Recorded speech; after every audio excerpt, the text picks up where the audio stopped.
A small woman stands on the edge of a beach. It is on a coast in the United Kingdom. The air smells of salt and mud, and the beach is full of rocks and small pools of water.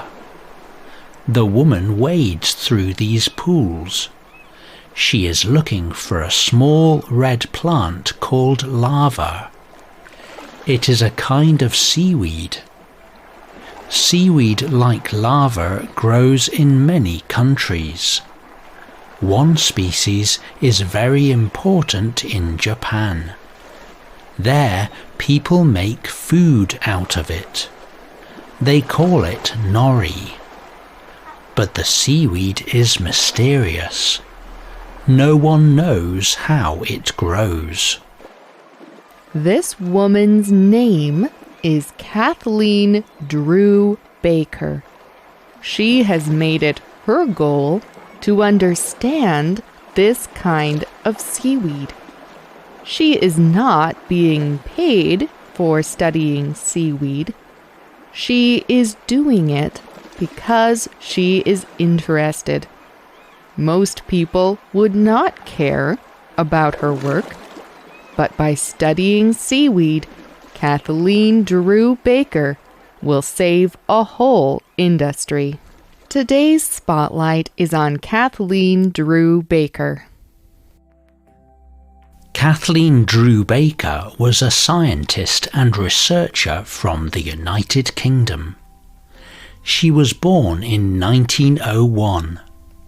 She became a scientist when she was very young, and she was one of the first women to teach at her university.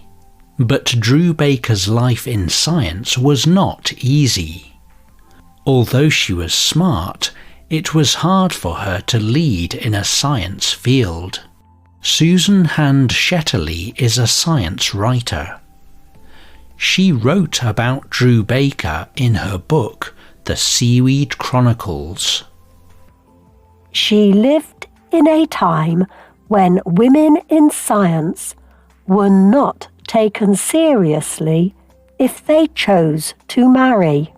When she married, she was let go from her job. In time, she returned to the university as a research assistant. But in the years between, she worked out of her own laboratory. Her husband, also a scientist, built her the laboratory at their home. Drew Baker's university believed that she would only be a mother and wife, but she continued her studies even after having 2 children. Drew Baker achieved many things in her life, but most people know her for her work with Nori.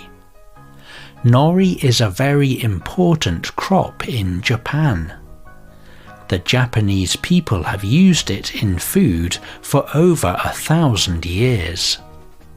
They use it to flavour dishes. They create a paper from it to make sushi and rice balls. But for a long time, no one knew where Nori came from. Nori did not have seeds, like some plants. Instead, farmers created nets that they would put in the water. The nori would grow on the nets. In some years, the harvest was good.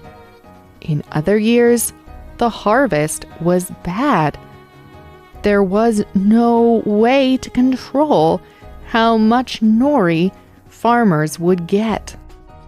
Then, in the 1940s, there was a very bad harvest. Many more bad harvests followed. Several typhoons, a kind of strong storm, hit Japan.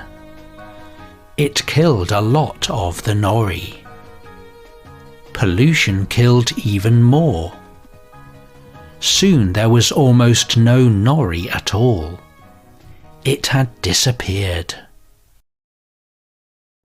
Kathleen Drew Baker did not know this when she started studying seaweed. She had never been to Japan. She did not even know the word nori. She called the seaweed laver. Drew Baker was very interested in lava. She noticed that it only seemed to grow during winter. It sent out spores in order to grow more. But nothing would grow for a whole year. Where did the spores go? And why could no one grow lava?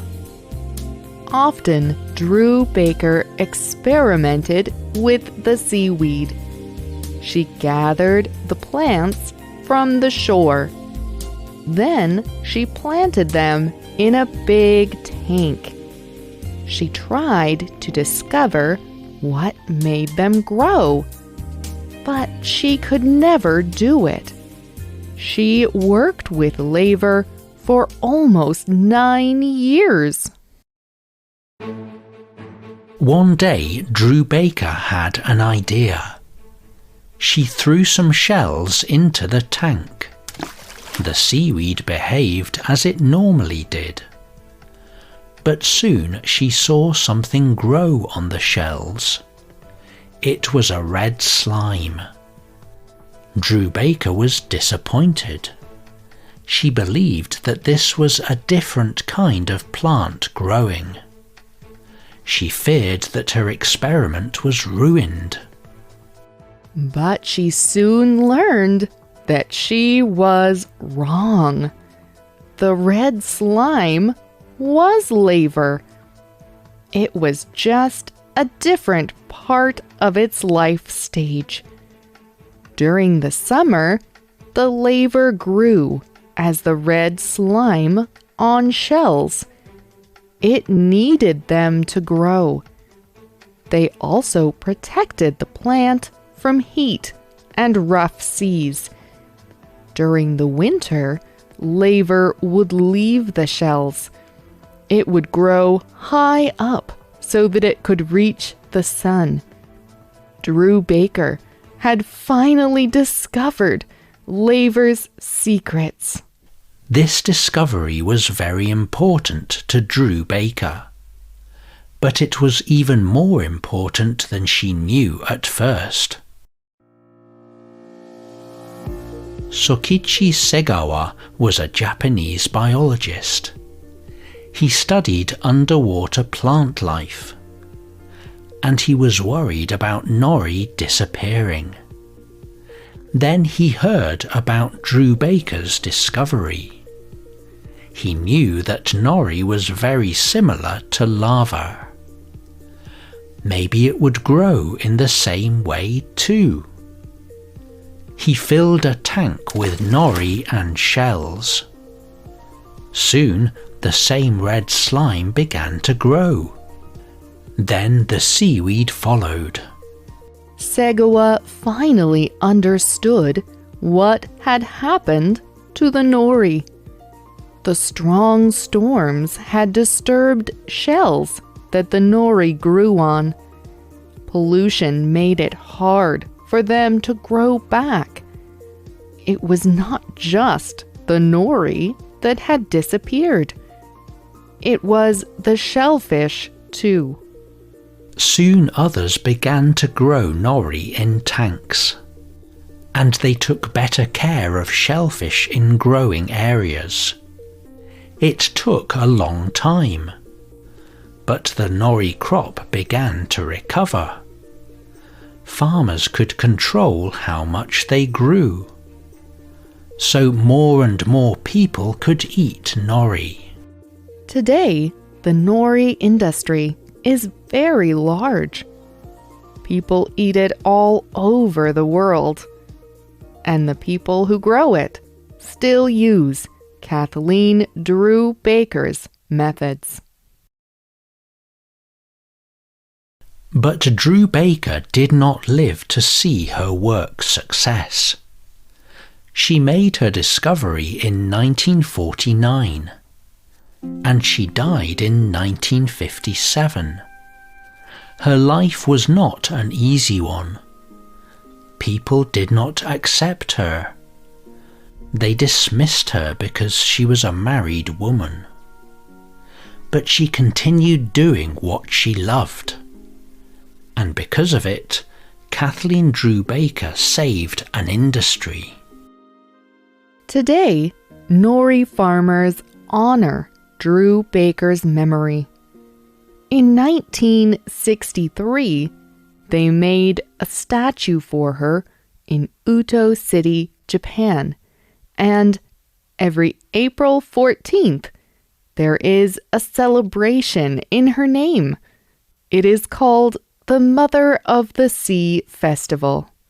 Dr. John Rendell is one of Drew Baker's children. He visited Japan, and he spoke at the festival honouring his mother. My mother never knew what an important change her work would bring about. She studied seaweed just to know more about it. But without her work, the whole industry would be gone. I do not know what my mother would think about it now. She would be surprised. What she did back then turned into a multi-billion-dollar industry. But I do not think she would like sushi. She was not very adventurous when it came to food. Kathleen Drew Baker saw creation as an ordered place for careful study. Confidence in her work allowed her to discover the secret of laver's growth. Her discovery allowed Japan to recover seaweed farming and benefit the world of sushi.